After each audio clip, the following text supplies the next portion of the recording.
All right, good Monday morning, everyone. We're back on the floor of the New York Stock Exchange with Jim Cramer to talk about the markets. And Jim, stocks are slightly higher, seem to be shrugging off those Turkey issues. Well, look, I think that a lot of people try to put what happened Friday in perspective.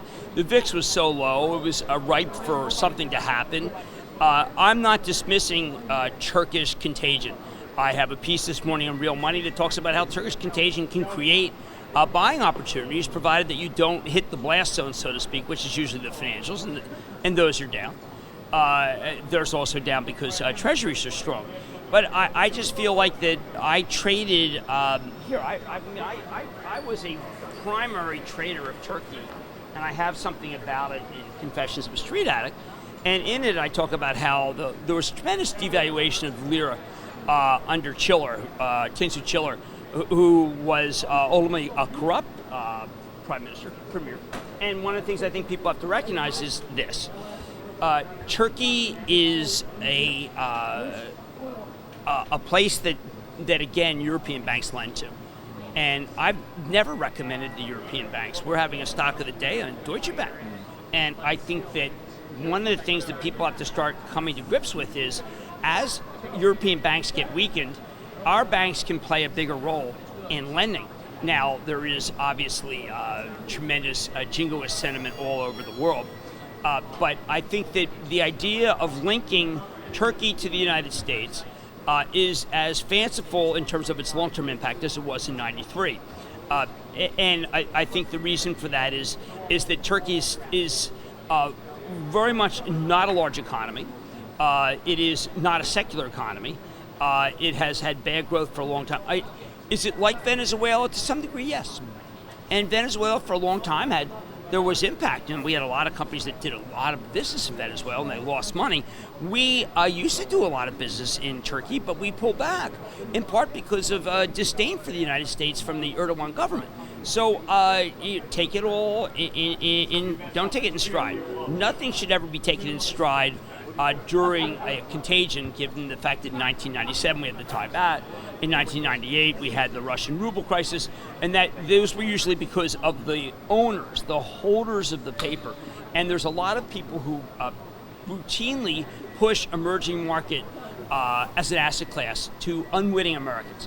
And the unwitting Americans are going to look at their 401ks that have this asset class, and they're going to say, I got to get out of this. And that causes the latter day selling that you're going to get this week. So don't get too cocky, but understand that my view, and I wrote my view this morning when the futures, at around 3:30, when the futures were down about 14 ticks, after being down badly Friday, I said to myself, okay, I am going to, on Twitter, directly address the contagion issue by talking about the piece I wrote for Real Money. And so I want people to read it to understand why Turkey is not Thailand, which is not Cyprus, which is not, I mean, I could go on and on and on.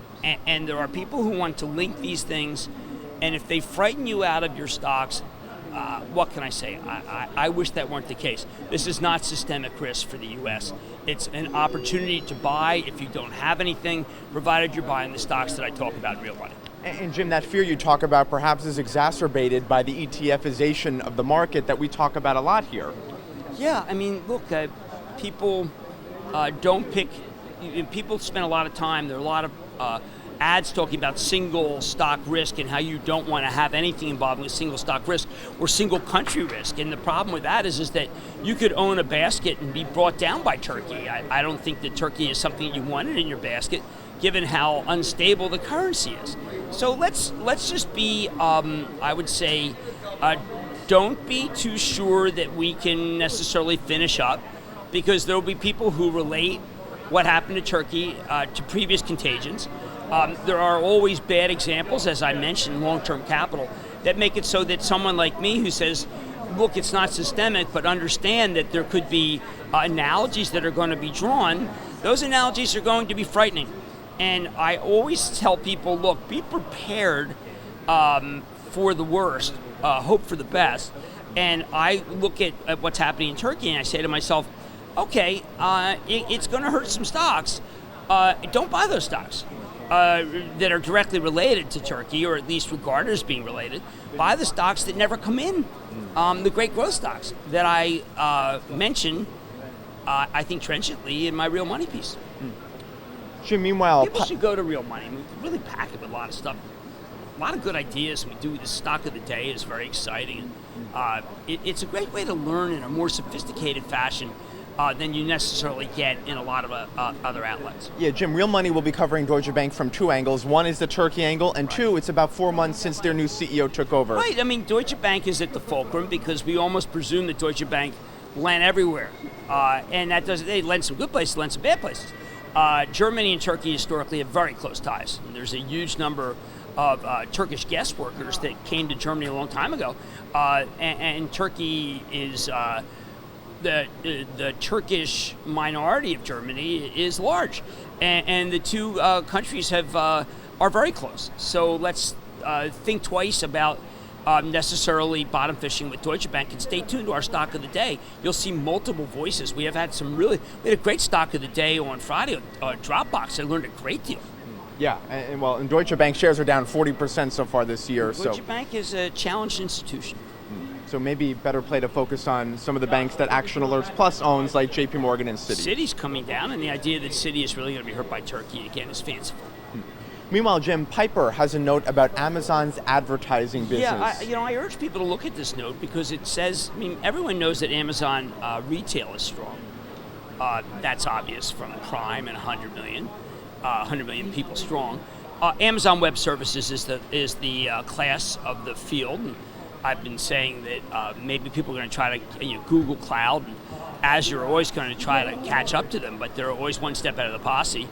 Recommending VMware as one of Cramer's Cloud Kings because of that. But the one thing that people have been focused on is the $150 to $190 billion opportunity that of the value that is Amazon advertising. And the piece really talks about phenomenal growth in Amazon ad. And the piece is very smart read. And I think that when you read these things, you'll understand why that is the largest stock, largest holding for Action Alerts. And we'll get more of your take on Amazon in our ActionAlertsPlus.com video right after this. But Jim, that note kind of reminds me of the Morgan Stanley note we got a few weeks ago saying that Waymo could be worth $175 billion. Yeah, look, I think Alphabet is a secular winner here. I do believe that Alphabet, having cleaned up its problems with YouTube, problems that many people felt it couldn't do in Alphabet, huge position for Action Alerts, has been the beneficiary of the Facebook ethical issue. Facebook's ethical challenges, people haven't abandoned the web as a way to be able to advertise. They've just shifted over to Alphabet. Okay, Jim, it was a busy saucing weekend for you. Right, this has been a disappointing crop. Had to start late because of the cold weather. There was too much rain the whole summer. My zucchinis, a very anemic crop. My cucumbers, too many. My wife doesn't want to pickle because it smells up the house. We were able to make we're going to make half the jars that we made last year's sauce. I had some last night. It was quite delicious, but a little I'd say a little too watery. And what's a shame is that I think that this is a garden season for the Midwest and the East and Northeast that was weak. So it tells me, be careful, Home Depot.